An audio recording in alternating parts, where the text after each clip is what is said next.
Hello everyone, good evening. Good evening to all. I am Pooja and welcome back to my channel. और आज हम बात करने वाले हैं 7th ऑफ जून के सभी इंपॉर्टेंट करंट अफेयर्स के बारे में। साथ ही साथ 6th ऑफ जून को हमने जो भी सीखा था, जो भी कहानियां समझी थी, जो भी करंट अफेयर्स देखे थे, वो हम यहाँ पे वन लाइनर के फॉर्मेट में कवर करने वाले हैं। ओके जी, सो स्टार्ट कर लेते हैं आज के सेशन को। वीडियो को एंड तक देखना है और एंड में कुछ इंटरेस्टिंग से एमसीक्यूज भी हैं और क्वेश्चन ऑफ द डे भी है। उसका आंसर आप लोग मुझे कमेंट सेक्शन में प्रोवाइड करेंगे। क्लियर? हमारे करंट अफेयर्स आपके सभी एग्जाम्स के लिए इंपॉर्टेंट है, चाहे वो एसएससी है, बैंक है, रेलवे है, डिफेंस।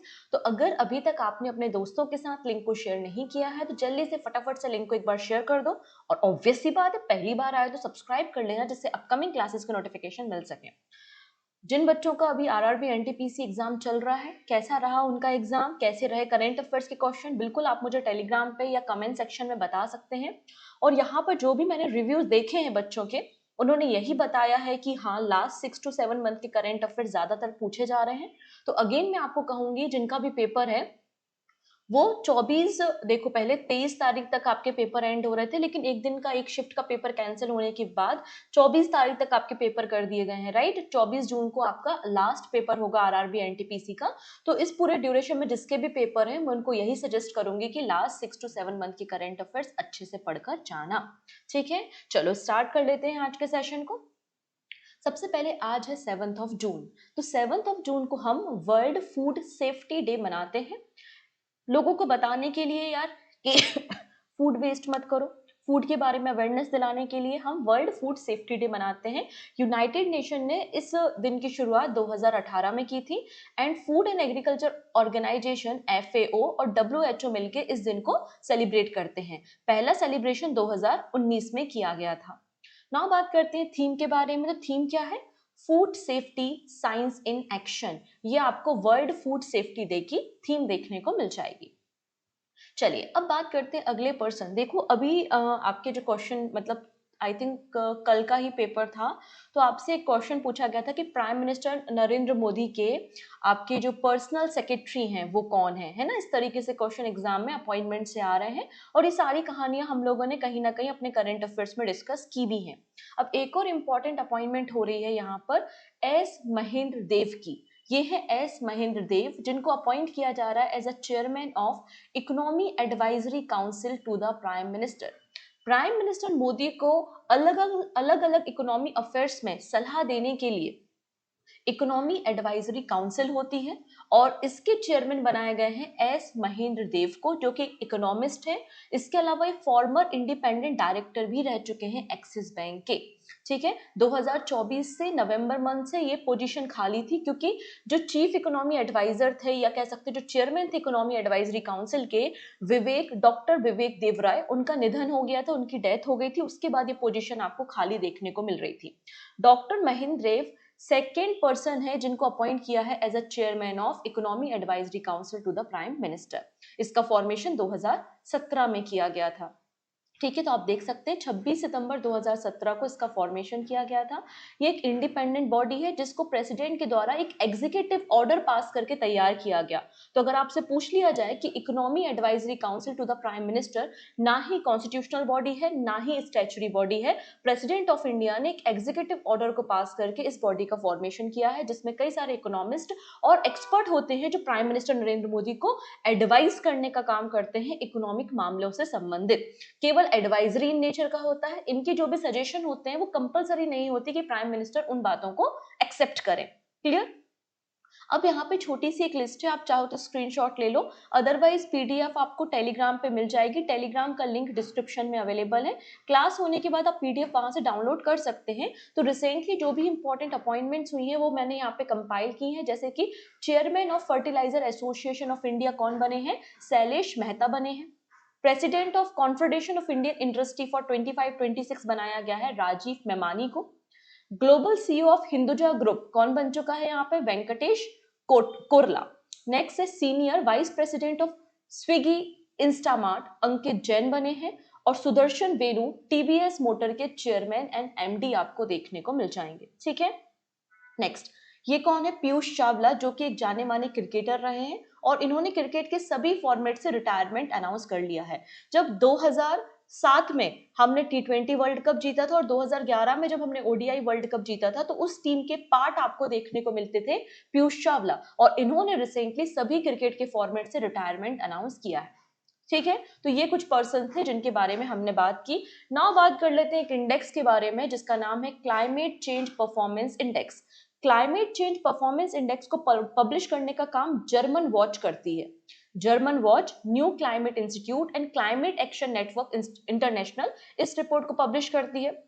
यहाँ पर 63 कंट्रीज का डेटा ऑब्जर्व किया गया जो कि सबसे ज्यादा ग्रीन हाउस गैसेस एमिट करता है। तो ये पता लगा कि जो 63 कंट्रीज हैं ये 90% तक ग्लोबल ग्रीन हाउस गैसेस पूरे वर्ल्ड में रिलीज करती हैं। तो उसी के आधार पर यहाँ पर रैंकिंग की गई है कि वेरी हाई कैटेगरी में कौन है, हाई रिस्क कैटेगरी में कौन है, इस तरीके से रैंकिंग यहाँ पर की गई है।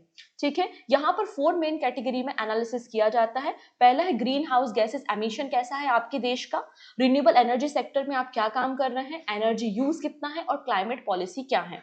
ठीक है, हर एक का आपको अपना अलग अलग वेटेज आपको देखने को मिलेगा। फर्स्ट, सेकंड और थर्ड पोजीशन खाली है, मतलब कोई भी ऐसी कंट्री नहीं है जो इन सारे पैरामीटर्स पे एकदम खड़ी उतरे और सभी मतलब इन चारों पैरामीटर पे ग्रीन हाउस गैसेस एमिशन को उसने रिड्यूस किया हो या फिर अच्छी पॉलिसीज बनाई हो। तो टॉप 3 पोजीशंस खाली है। टॉप पे मतलब चौथे नंबर पे आपको देखने को मिल जाएगा डेनमार्क। चौथे नंबर पे क्या मिल जाएगा आपको, डेनमार्क मिलेगा। इंडिया आपको 10th पोजीशन पे देखने को मिल जाएगी। क्लियर है, तो आप देख सकते हैं टॉप 10 कंट्रीज की लिस्ट है, पहली, सेकेंड और थर्ड नंबर की खाली है।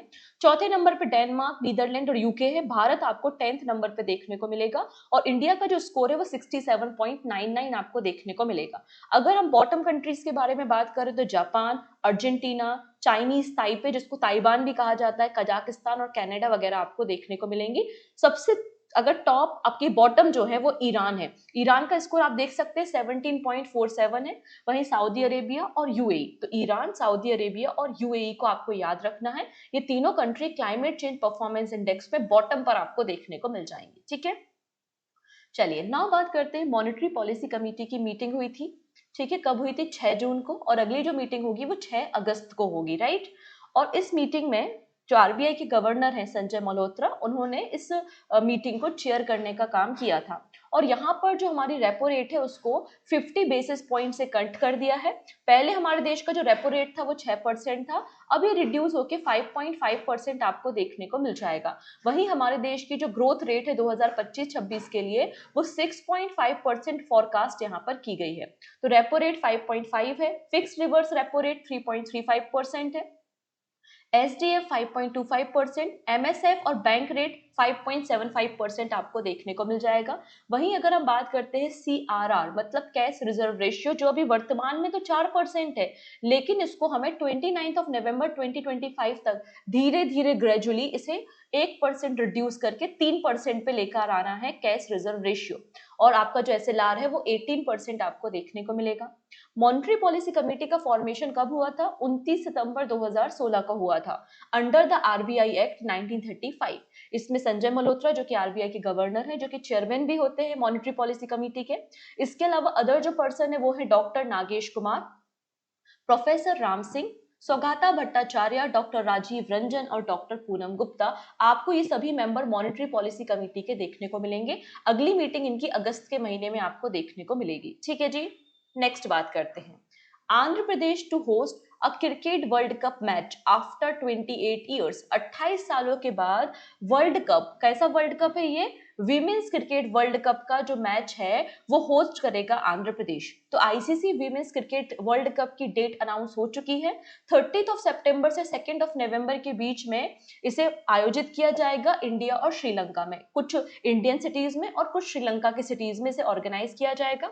अगर इंडिया की बात करते तो इंडिया में बेंगलुरु, गुवाहाटी, इंदौर एंड विशाखापत्तनम में आपको देखने को मिलेंगे matches ICC women's cricket world cup के। ये 4th टाइम है जब India ICC women's cricket world cup को होस्ट करने जा रही है। इसके पहले 1978 में, देन 1997 में और 2013 में हमने इसको होस्ट किया था। क्लियर है, चलो अगली कहानी समझते हैं अमूल के बारे में। अमूल ने क्या किया है, स्पेन की जो डेयरी कंपनी है उनके साथ एक एग्रीमेंट साइन किया है और अमूल ने अपने जो प्रोडक्ट्स हैं उनको सेल करने की शुरुआत की है स्पेन के 2 शहर मैड्रिड एंड बार्सिलोना में। So Gujarat cooperative milk marketing federation limited जो अपने सेल करेगा अपने डेयरी प्रोडक्ट को कहाँ पर, under the Amul brand in Spain. इसके लिए स्पेन के साथ इनका एमओयू साइन किया है। अभी स्पेन के 2 शहर में, उसके बाद में पूरे यूरोपियन यूनियन में अमूल के प्रोडक्ट आपको देखने को मिल जाएंगे। तो अभी केवल मैड्रिड और बार्सिलोना में है, इसके बाद इसको मलागा, वेलेंसिया, एलिकेंट, इन सभी एरियाज में भी लॉन्च किया जाएगा। ठीक है। नेक्स्ट है Himachal Pradesh to give steel bottle to student to curb plastic pollution. Plastic pollution को खत्म करने या कम करने के लिए स्टील बॉटल डिस्ट्रीब्यूट की गई है by the Himachal Pradesh chief minister Sukhvinder Singh Sukhu. 6 lakh से ज्यादा स्टेनलेस स्टील की जो बॉटल्स है वो स्कूल के बच्चों को डिस्ट्रीब्यूट की गई हैं। ये जॉइंटली एफर्ट था, इस पूरे प्रोग्राम को ऑर्गेनाइज किया गया था department of environment science and technology climate change and Himachal Pradesh council for science technology और एनवायरमेंट ने। यहाँ पर ऑलरेडी गवर्नमेंट ऑफ इंडिया ने 1 जुलाई 2022 को जो 19 सिलेक्टेड सिंगल यूज प्लास्टिक है उनको बैन किया था। हिमाचल प्रदेश गवर्नमेंट का टारगेट है कि हमारी जो सिंगल यूज प्लास्टिक है उनको कंप्लीटली 31 मार्च 2026 तक हम कंप्लीटली बैन कर देंगे। तो इसी टारगेट को फुलफिल करने के लिए स्टील बॉटल डिस्ट्रीब्यूट की गई है by the Himachal Pradesh government. Next है FLNAT डेटा, मतलब foundational literacy numeracy assessment test. अब देखिए, आप लोग ने उल्लास प्रोग्राम के बारे में सुना होगा।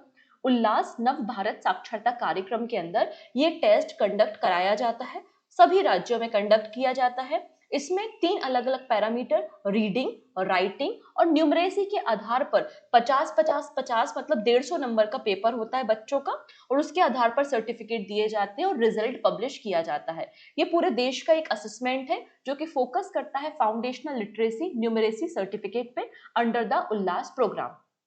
इसमें तमिलनाडु राज्य जो है वो टॉप पर है, जिसपे 100% सक्सेस रेट देखने को मिला।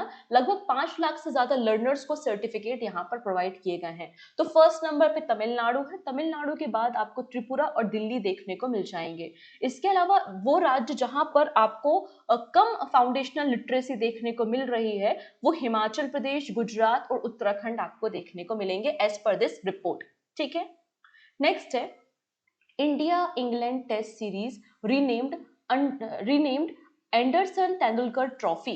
देखिएगा, अब यहाँ पे बीसीसीआई के बारे में तो आप लोग जानते हैं, क्या होता है बीसीसीआई का मतलब, board of control for cricket in India.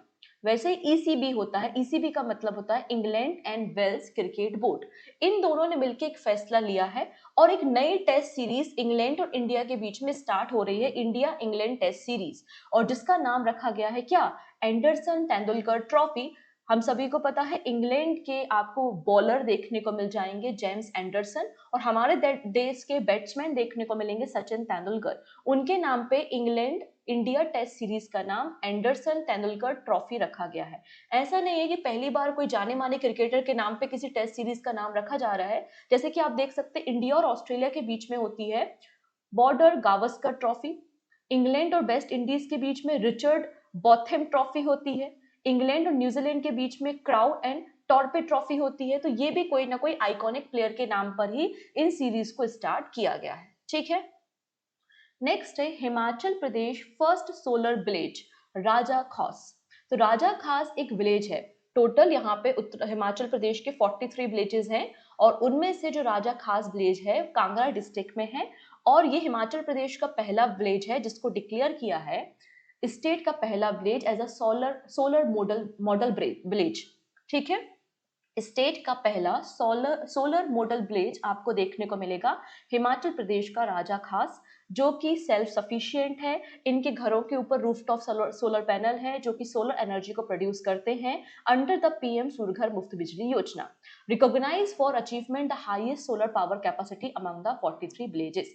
यहाँ पर central receive the 1 crore central government grant for solar infrastructure, कि आप सोलर पावर प्लांट को इंस्टॉल करो, सोलर स्ट्रीट लाइट्स लगाओ। इसके लिए 1 करोड़ रुपए का सेंट्रल गवर्नमेंट ने हिमाचल प्रदेश गवर्नमेंट को फाइनेंशियल सपोर्ट भी प्रोवाइड किया था। इसके अलावा जितने भी पब्लिक इंस्टीट्यूट जैसे कि स्कूल्स हैं, हॉस्पिटल है, पंचायत ऑफिस है, उन सभी बिल्डिंग्स पे भी आपको सोलर रूफटॉप पैनल्स देखने को मिल जाएंगे। ठीक है। नेक्स्ट है चाइना लॉन्चेस ताइवान 2, ताइवान नहीं है sorry, China launches Taiwan 2 collect asteroid sample by the 2027। अब देखिएगा ताइवान का मतलब क्या होता है, ताइबेन का मतलब होता है क्वेश्चन टू हेवन। ठीक है, पहला जो मिशन था वो 2020 में लॉन्च हुआ था, जिसमें हमने क्या मतलब चाइना ने क्या किया था, रोवर को लैंड कराया था मार्स में, और ये सेकेंड मिशन है। सेकेंड मिशन को लॉन्च कर दिया गया है, इसका ड्यूरेशन 10 ईयर्स का है, और ये सैंपल मतलब रिटर्न लेकर आएगा 2027 में। सैंपल को रिटर्न लेकर आएगा कब, 2027 में। इसका काम है जो एस्टेरॉइड है जिसका नाम है 2016 HO3 एस्टेरॉइड, इसके सैंपल्स को एटमॉस्फेयर से कलेक्ट करके वापस अर्थ पर लेकर आएगा, और इसे लॉन्ग मार्च 3B की मदद से लॉन्च किया गया है। इसके अलावा चाइना का प्लान है कि चाइना अपने एस्ट्रोनॉट को चंद्रमा पे भेजेगा 2030 तक, और अगर इसने ऐसा कर लिया तो चाइना 3rd नंबर की कंट्री बन जाएगी रशिया और यूएसए के बाद, जो कि अपने एस्ट्रोनॉट को चंद्रमा की सरफेस पे लैंड करा रहा होगा। नेक्स्ट है फ्लिपकार्ट के बारे में सभी लोग जानते हैं। क्या है फ्लिपकार्ट, एक ई कॉमर्स प्लेटफॉर्म है। अब आप लोग फ्लिपकार्ट से क्या करते हो, प्रोडक्ट को परचेस करते हो। कई बार हो सकता है आपके पास पैसे थोड़े कम हो, लेकिन आपको कोई प्रोडक्ट है जो बहुत पसंद आ रहा हो, तो क्यों ना फ्लिपकार्ट की मदद से लोन ले लो और लोन के बाद इस प्रोडक्ट को खरीद लो। तो इस तरीके का जो लाइसेंस होता है जिसे हम एनबीएफसी लाइसेंस कहते हैं, तो फ्लिपकार्ट को एनबीएफसी लाइसेंस दिया गया है बाय द आरबीआई। ठीक है, so Walmart Flipkart has secured lending license from the Reserve Bank of India, enabling to offer loan directly to customer and seller on its platform। और ये पहली बार है जब आरबीआई ने किसी ई कॉमर्स प्लेयर को नॉन बैंक फाइनेंस कंपनी मतलब NBFC का लाइसेंस प्रोवाइड किया है। एनबीएफसी फाइनेंशियल इंस्टीट्यूट होते हैं जो लोन ऑफर करते हैं लेकिन डिपॉजिट्स को एक्सेप्ट नहीं कर सकते, और ये रेगुलेट होते हैं under the RBI act 1934। Clear, तो ये थे हमारे आज के सभी इंपॉर्टेंट करंट अफेयर्स। अगर आप करंट अफेयर्स को स्ट्रॉन्ग करना चाहते हैं तो करंट अफेयर्स की जो मंथली मैगजीन्स हैं वो अवेलेबल है पूजा जैन क्लासेस एप्लीकेशन पे। एक बार आप विजिट करके एप्लीकेशन से पीडीएफ को डाउनलोड कर सकते हैं। आपका सब्जेक्ट वाइज पॉलिटी, इकोनॉमी सभी की आपको टेस्ट सीरीज और पीवाईक्यूज अवेलेबल है, इनको भी आप ले सकते हैं पूजा जैन क्लासेस एप्लीकेशन पे विजिट करके। चलिए अब कुछ क्वेश्चंस को देख लेते हैं। The government of India will conduct the population census 2027 in 2 phases। जैसा कि मैंने डिस्कस किया था, पहला फेज जो है वो 1 अक्टूबर 2026 से स्टार्ट होगा, और दूसरा फेज जो है वो 1 मार्च 2027 से स्टार्ट होगा। पूछा जा रहा है कि जो पहला फेज है वो किन किन राज्यों को कवर करेगा, तो मैंने बताया था जो हिली एरिया है या जो स्नो स्टेट्स हैं वहां पर पहले फेज में सेंसस होगी, मतलब आपके जम्मू एंड कश्मीर में होगी, Himachal Pradesh, Uttarakhand and Ladakh. Recently 2 wetland जिनका नाम है खीचन और मैनर, इनको रिसेंटली इंडिया की लिस्ट रामसर साइट लिस्ट में शामिल किया है, और भारत में टोटल 91 रामसर साइट्स हो चुकी हैं। ये जो नई रामसर साइट है वो किस राज्य में है, आंसर हो जाएगा राजस्थान में, आपको देखने को मिल जाएंगी। India has been elected as a member of United Nation economy and social council from the year 2026। कितने सालों के लिए इंडिया को मेंबरशिप मिली है United Nation economy and social council में एज अ चेयर, आंसर जाएगा 2 सालों के लिए, 2026 से 2028 के लिए। ऑप्शन नंबर 2 बिल्कुल करेक्ट है। Which club won the UEFA championship league title for the first time, तो पहली बार इस टाइटल को जीता है PSG, Paris Saint Germain club ने। ऑप्शन नंबर डी बिल्कुल करेक्ट हो जाएगा। Who has been appointed as a chairman of Economy Advisory Council to the Prime Minister? So correct answer is S. Mahendran Dev. Option number C. Which Indian dairy cooperative giant has recently partnered with Spain-based COVAP to launch its milk product in the Spain market? Answer क्या हो जाएगा यहाँ पर, Amul. Option number B बिल्कुल correct है। Who was the Governor General when the first synchronized census of India was conducted? Answer हो जाएगा lord Ripon. Option number C, और ईयर हो जाएगा 1881। ऑप्शन नंबर सी बिल्कुल करेक्ट है। With reference to the 2027 digital census in India, consider the following statement. It will conducted in 2 phases beginning in 2026। बिल्कुल सही बात है। जो लास्ट आपकी कास्ट बेस्ड सेंसस हुई थी वो 1931 में हुई थी, और इसे ministry of statistics and programme implementation के द्वारा कंडक्ट किया जाएगा। तो पहला दूसरा सही है, लेकिन मैंने आपको सिखाया था मिनिस्ट्री ऑफ होम अफेयर्स, गृह मंत्रालय हमारे सेंसस को कंडक्ट कराता है, तो ऑप्शन नंबर 1 और 2 सही है, 3rd गलत हो जाएगा। With reference to the redesigned currency notes recently unveiled in Bangladesh, consider the following statement। अभी मैंने बताया था कि बांग्लादेश में नई करेंसी नोट को प्रिंट किया गया है, जिसमें से शेख मुजीबुर रहमान के पिक्चर को रिप्लेस किया गया है, और इसमें हिंदू और बुद्धिस्ट टेम्पल्स को डिपिक्ट किया गया है। ये जो नए बैंक नोट है वो 2000 टका, 500 टका और 100 टका के डिनोमिनेशन में है। तो देखो 3 नए नोट प्रिंट हुए हैं, लेकिन ये आपको देखने को मिल जाएंगे 1000, 50 और 20 टका में, मतलब 2500 में नहीं है ये। ठीक है, तो पहला दूसरा सही है, तीसरा स्टेटमेंट गलत है। डन। चलो एक बार रिवाइज कर लेते हैं कि लास्ट क्लास में मतलब 6 जून में हमने क्या सीखा था। तो मैंने सिखाया था आपको 2 सालों के लिए इंडिया को इलेक्ट किया गया है UNECOSOC का चेयरमैन।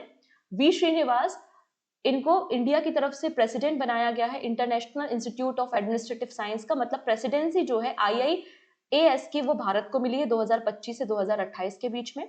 अश्विनी लोहानी डायरेक्टर बने हैं prime minister museum and library के। गवर्नमेंट ऑफ इंडिया ने 2027 में डिजिटल सेंसस की परमिशन दे दी है, जो कि 2 फेजेस में की जाएगी। पहला फेज अक्टूबर 2026 में और सेकेंड फेज मार्च 2027 में होगा। निकारागुआ 101 नंबर का WTO का मेंबर बन चुका है, जिसने एक्सेप्ट किया है एग्रीमेंट ऑन फिशरी सब्सिडरी।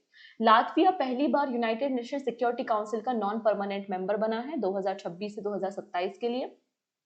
6 जून को प्राइम मिनिस्टर मोदी ने चिनाब ब्रिज को इनॉग्रेट करने का काम किया है जम्मू एंड कश्मीर में, जो कि वर्ल्ड का हाईएस्ट ब्रिज है, जिसकी हाइट 359 मीटर्स की आपको देखने को मिल जाएगी। क्लियर है। इसके अलावा 2 नई वंदे भारत ट्रेन की शुरुआत भी जम्मू एंड कश्मीर में की गई है। बांग्लादेश ने न्यू बैंक नोट को अनवील किया है, जिसमें शेख मुजीबुर रहमान के पिक्चर को हटा दिया गया है। शांति एकबरम आपको टॉप पर देखने को मिल जाएंगे, top 10 women professional in India by the Hurun India. फिर लेफ्टिनेंट कमांडर यशस्वी सोलंकी, ये पहली फीमेल नेवी ऑफिसर बन गई हैं जो कि प्रेसिडेंट एट द कैंप में शामिल हुई हैं। और MSC इरेना, ये वर्ल्ड का लार्जेस्ट कंटेनर शिप है, जो कि आपको देखने को मिल जाएगा विजिंगम पोर्ट केरला, इसने विजिट किया under the librarian flag. Okay, अंत में है एक question, ice breaker missile recently इसे किस कंट्री के द्वारा तैयार किया गया है? फ्रांस, रशिया, इजराइल या फिर USA? आपका जो भी सही आंसर है आप मुझे कमेंट सेक्शन में बता सकते हैं। सो आज के लिए इतना ही, बाकी सारी बातें आने वाले वीडियो में हम डिस्कस करेंगे। Thank you so much. मिलते हैं नेक्स्ट वीडियो में कुछ नए इंटरेस्टिंग न्यूज के साथ। Take care and bye bye.